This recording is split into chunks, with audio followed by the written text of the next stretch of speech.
most respected Sir Professor R.C.Pradhan, who teaches philosophy at the University of Hyderabad, and he has been interested in philosophy of language and mind and in the philosophy of Wittgenstein.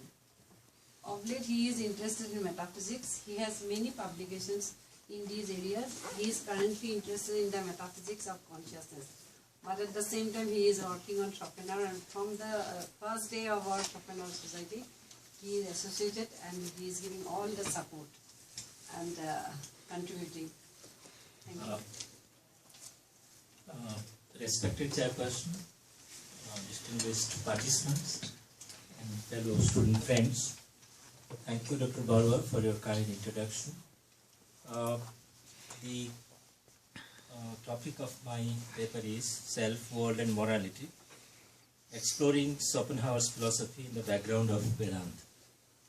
So I am restricting myself to explaining these three concepts, self, world and morality. And I want to draw the parallel between Schopenhauer's philosophy and Vedantic ideas on these concepts.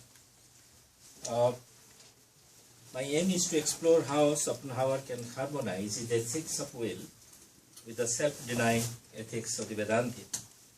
I will emphasize the relevance of the Vedantic standpoint, that is the standpoint of the Upanishads, to understand Schopenhauer's metaphysics and ethics, because there seems to be a deep resemblance between these two systems, so far as the possibility of moral life is concerned.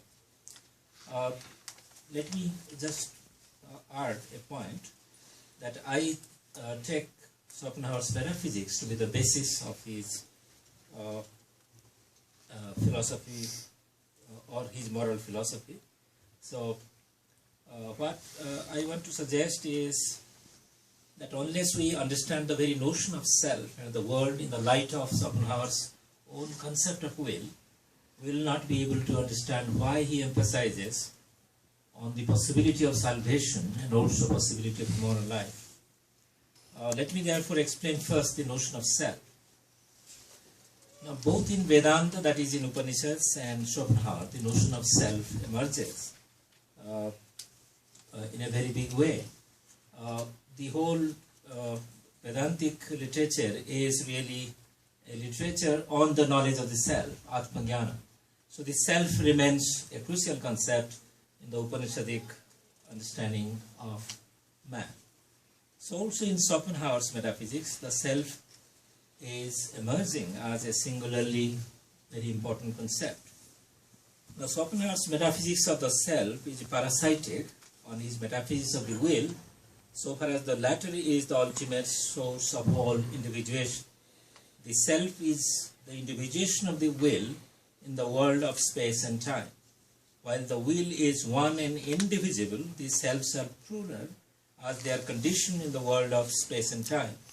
As Schopenhauer observes, I quote, "We know that plurality in general is necessarily conditioned by space and time, and only in these is conceivable, and in this respect we call them the principium individuationis." This principle applies not only to the material objects but also to the individual selves who are the manifestations of the will. This shows that for Schopenhauer, the oneness of will is a fundamental metaphysical principle on which is grafted his idea of plurality of the selves. So in this context, I just want to suggest that just as in the Upanishads,